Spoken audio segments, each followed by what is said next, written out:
The dawn was raw and heavy with the threat of rain when I found my daughter, Emma, slumped against our garage, her wheelchair tipped precariously, her breaths jagged with panic. Tears streaked her face, fogging her glasses, and her hands trembled as she clutched the armrests.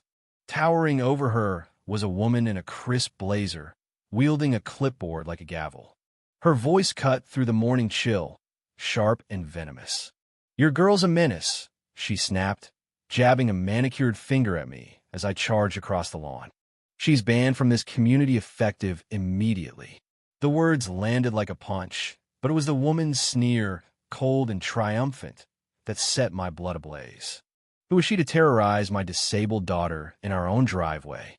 I knelt beside Emma, pulling her close, her fear radiating through me. My glare locked onto the woman, and in that moment, I was no longer just a father, I was a man ready to wage war for my child. My name is Michael Reynolds. For 2 years, my family has lived in Silver Pines, a gated community on the fringes of a mid-sized American city, where old oaks frame a lake locals treat as sacred. It's a place of manicured lawns and polite nods, but beneath the surface, tensions simmer. My daughter, Emma, is 15, a quiet dreamer with cerebral palsy and mild autism. Her wheelchair and walker are her wings, letting her chase her love of birds, sketching their forms and memorizing their calls. But that morning, as I carried her inside, her spirit seemed crushed, dimmed by a stranger's cruelty. The woman wasn't a stranger. She was Cassandra Blake, the newly elected president of the Silver Pines Homeowners Association, a title she brandished like a scepter. Cassandra was a VY Shown of control blonde hair in a flawless bob, eyes like flint, her presence demanding obedience.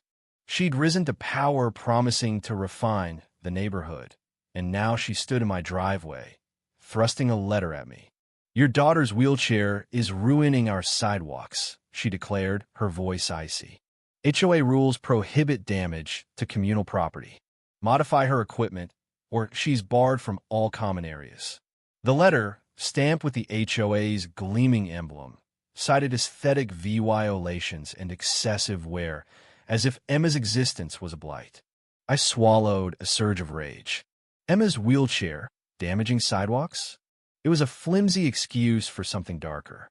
"We're backed by the city's zoning office," Cassandra added, tapping her clipboard. "Read the letter, Mr. Reynolds. Don't push us."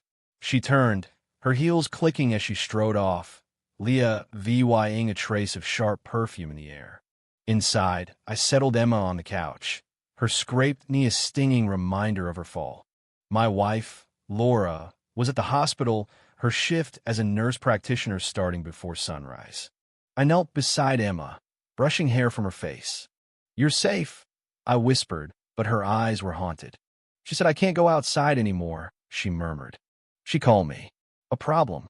The word pierced me, a calculated jab at her dignity. I grabbed the letter, its tone dripping with condescension. It cited obscure rules about maintaining sidewalk integrity and threatened fines if Emma's wheelchair wasn't adjusted. The real kicker: residents whose family members' mobility to VYCS cause VY-cybal damage may be restricted from common areas. They were targeting Emma's wheels, the tools that gave her freedom. My anger flared. Who wrote these rules? Why single out a disabled child? I hadn't told Cassandra or anyone in Silver Pines that I was a federal prosecutor, a detail I kept private to shield my family. In my work, I unraveled corruption and faced powerful foes. But as I looked at Emma, clutching her sketchbook, I felt a resolve solidify. Cassandra had crossed the wrong family. Silver Pines hadn't always been this hostile. The pre-VYS HOA president, Mrs. Clara Vaughn, was kind, treating Emma like family. But 4 months ago, Cassandra ousted Clara, promising to elevate the community with stricter codes and a private dock on the lake. I'd brushed off the rumors as suburban drama, but now I saw her plan, to rule Silver Pines like a personal kingdom, with Emma as her scapegoat. I called my neighbor, Jamal, a retired mechanic who'd lived here a decade. "Cassandra's got you in her sights," he said, his voice gruff. I explained the driveway incident, and he sighed. She's on a power trip, Mike. She's tight with the zoning commissioner, Leonard Hayes. Rumor is they're planning to rip out the lake trail for that dock.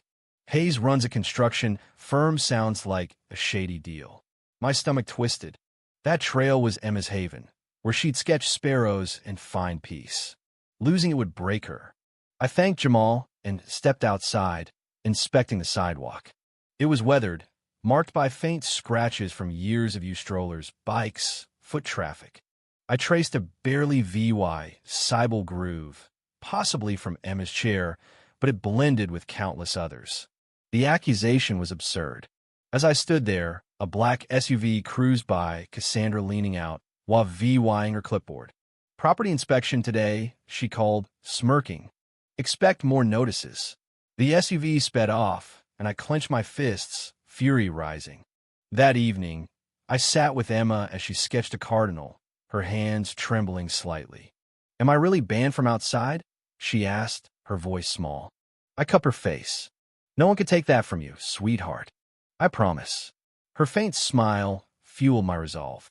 I began gathering EVY dense photos of the sidewalk showing minimal where VY deos of Emma na VY gating it safely, and the HOA bylaws, which I suspected Cassandra was misusing. I also researched the Americans with Disabilities Act, confirming her rules likely VY OLAT federal law. The next day, a new notice appeared on our door. Emma was barred from all common area sidewalks, the clubhouse, the garden until her wheelchair was modified to avoid damage. It claimed her chair's custom handles were a hazard. My pulse pounded. This was blatant discrimination, possibly illegal. Laura, home from her shift, stared at the notice, furious. They can't do this, she said. We should call the city's ADA office. I nodded, but had another plan. We'll handle it, I said, my voice calm but edged with steel, the tone I used when facing a corrupt official in court. I dove into research.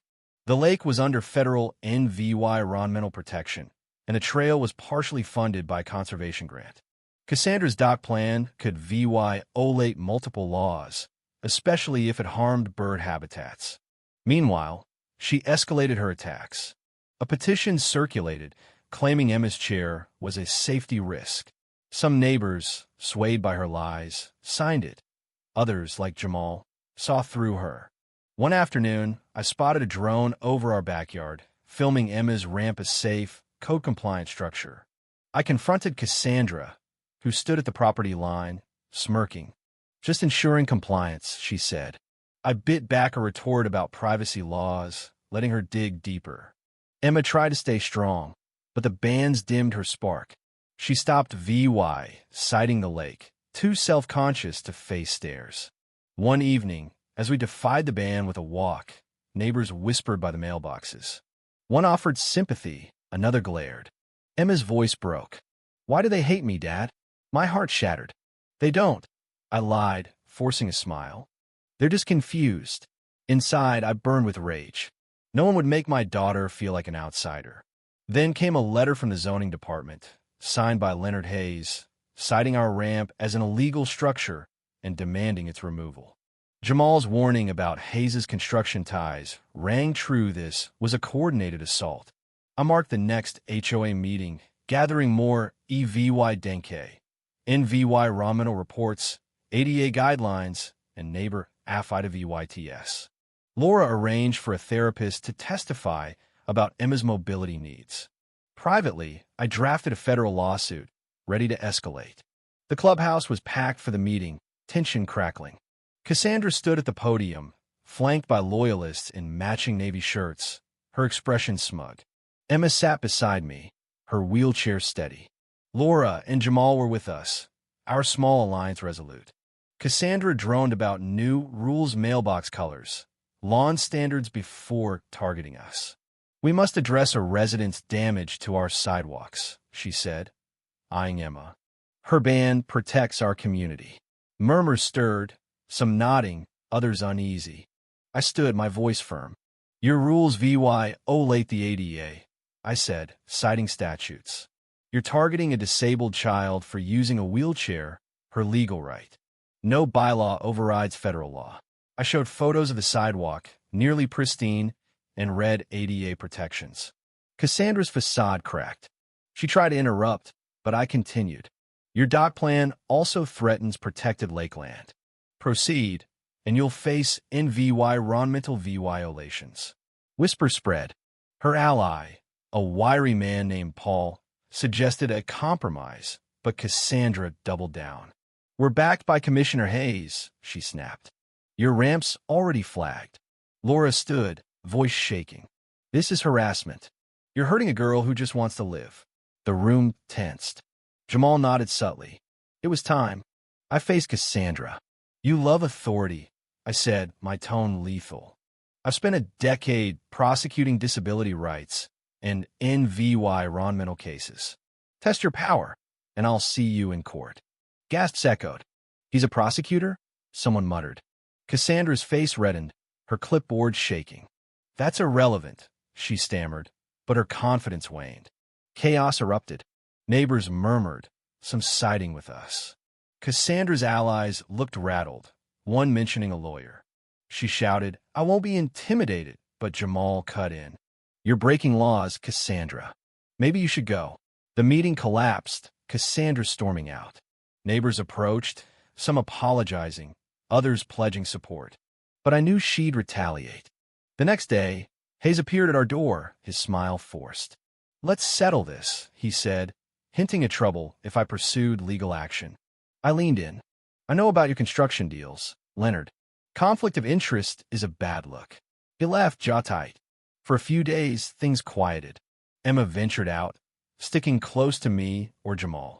One afternoon, we walked to the lake, passing the trail. A groundskeeper, Mr. Ortiz, confided they planned to bulldoze this for docks. Glad you're fighting. I assured him we were. Then Cassandra accused Emma of scratching the clubhouse fountain with her wheelchair, an absurd lie, as Emma rarely went near it. At the clubhouse, security had no proof, just Cassandra's word. She smirked. We'll extend her ban. My voice shook with fury. You're lying, and I'll prove it. That day, I filed a complaint with the state attorney general, detailing the HOA's discrimination, Hayes' corruption, and Cassandra's threats. I also submitted a federal injunction to stop the bans, sending copies to Cassandra. She left a frantic voicemail. Drop the lawsuit, or else. I saved VY Denke. Emma overheard and approached, eyes worried. Am I causing trouble? I hugged her. You're not, sweetheart. They are. We don't run from bullies. Harassment persisted, fines for misplaced trash, complaints about noise from our quiet home. Laura fumed, but I reassured her. We're close. The court date arrived. In the federal courthouse, my attorney, Karen Wells, presented our case. The HOA's illegal rules, Hayes' zoning violations, and Cassandra's voicemail. Cassandra's lawyer floundered as she unraveled on the stand, unable to justify her policies.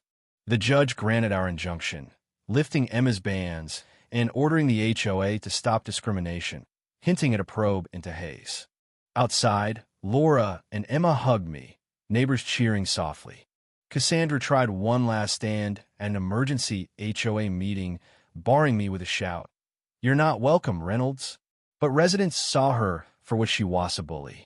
A city ethics investigation notice arrived, targeting her and Hayes. Hayes resigned, and an audit into his contracts loomed. A no-confidence vote ousted Cassandra, and a new president, Mr. Fowler, apologized, vowing reform. Silver Pines healed. Fines stopped, sidewalks were made accessible, and the trail was saved. Emma thrived, sketching birds with joy. A letter from Cassandra blamed me for her ruin. I felt a flicker of pity, but no regrets sown this. Emma asked, why was she so mean? I shrugged. Some people let power twist them. She suggested a lake walk. A sparrow flitted by, and Emma's smile lit the trail. Silver Pines was ours again, a sanctuary won through grit and justice. Cassandra's reign was a fading echo, proof that no tyrant could silence a family fighting for what's right. If you were the one in this story, how would you react?